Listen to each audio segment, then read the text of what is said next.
Bad times create weak people.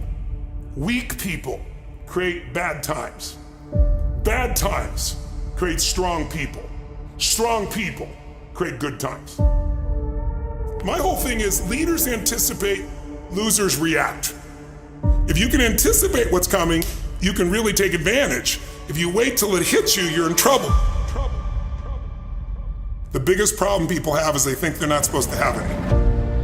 Problems are the fuel for growth. It's like if you don't have any problems, you're either a liar or you might call them challenges. It feels better. I understand that. Anybody who doesn't have problems is either totally asleep at the wheel or they don't have much of any kind of a life. But then there's fulfillment. And fulfillment is living what you're made for. Is it a lack of confidence? No, it's a lack of mission. I like winning. I like being the best at what I do, so I'm not going to settle for less than that. Why would I? Michael Jordan making 1,000 shots before you take a break. So you look at Jordan, or you look at, LeBron, or you look at anybody who's the best in the world at what they do, and you go, aren't they lucky? But if you actually study them, you'll see they're doing things, they're practicing in private things that make them certain in public, and they get rewarded for what they do in public. Yeah. And you got to do the same. When you just know you're going to mess up, it's not going to be perfect. You're going to forget that line that you really wanted to say, but just put all the energy on the audience. Everything starts to change.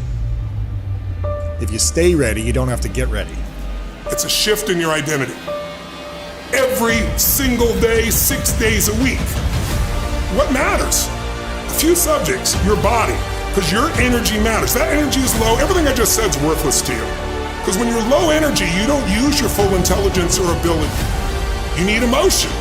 If you don't know how to master your emotion, emotions start wars. Emotion creates peace. Emotion gets you children. Emotion is what can make that business work or fail. And most people don't know how to direct their own emotions. Let me be conscious about feeding my brain things that are going to give me not only inspiration, but insight and skill and tools. 68% of the Fortune 1000 were started in either a recession or a depression. Well, the first skill you got to master to be great is the ability to recognize patterns. When humanity recognized the pattern of the seasons, the whole world changed. Because we went from hunter-gatherers trying to survive from place to place where we're exposed to everything, to wait a second, if we plant in the springtime, we protect in the summer, we reap in the fall, and then we hang on to some of that so we can live through the winter. That created communities for the first time, and then eventually cities and states and countries. So that changed the world. What'll change a person's life is when you realize there's also a set of seasons in your own life.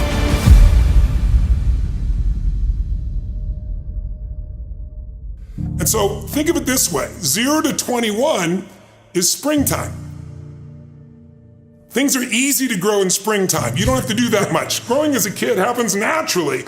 But overall, life is supporting you. It's sending you, teaching you, sharing with you. Now, when you get from 21 to 41 or 22 to 42, whatever range you want to talk about, you now are in the real world. And now you go test what you learned in your springtime. So you start to learn, test, figure out what's real. And it's an important stage of life.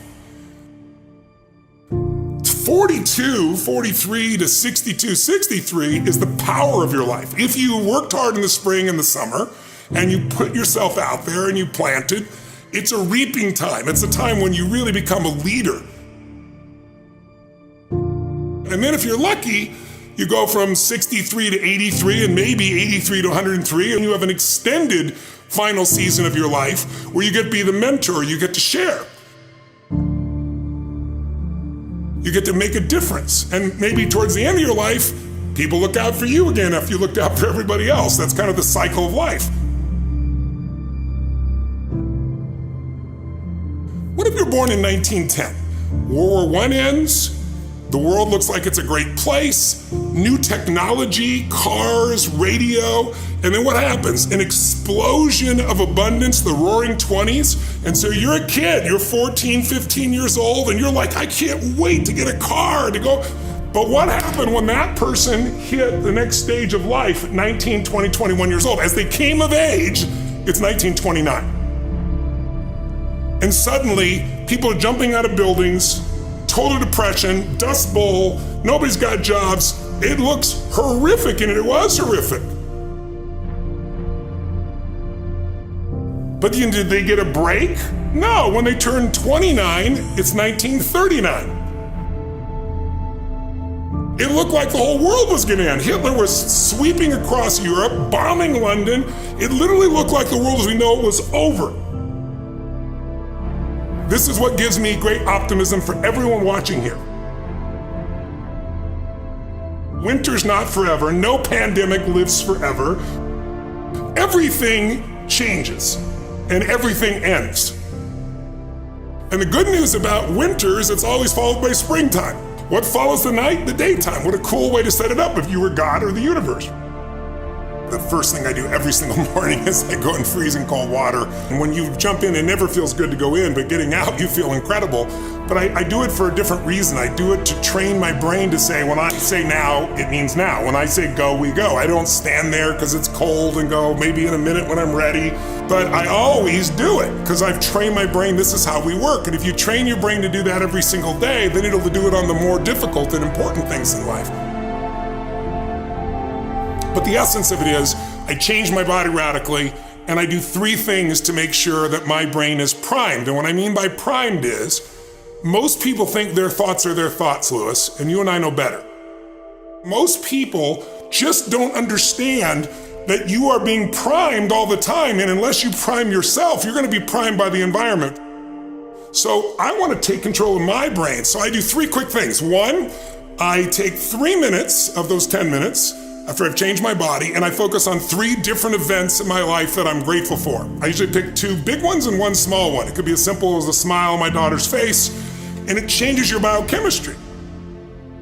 Then real fast, I do this 3-minute process that's kind of like a blessing, and then 3 minutes, the last 3 minutes are called 3 to Thrive, where I focus on 3 things I want to accomplish, but instead of thinking I want to accomplish, I see, feel, and experience it as done. I feel grateful, I celebrate it, and it trains your brain. So in 10 minutes, I'm done. 3rd thing that I'll do, I immediately send a message or a text or an audio message to somebody as a sincere compliment. And I don't go, dude, great job, or wow, you're cool.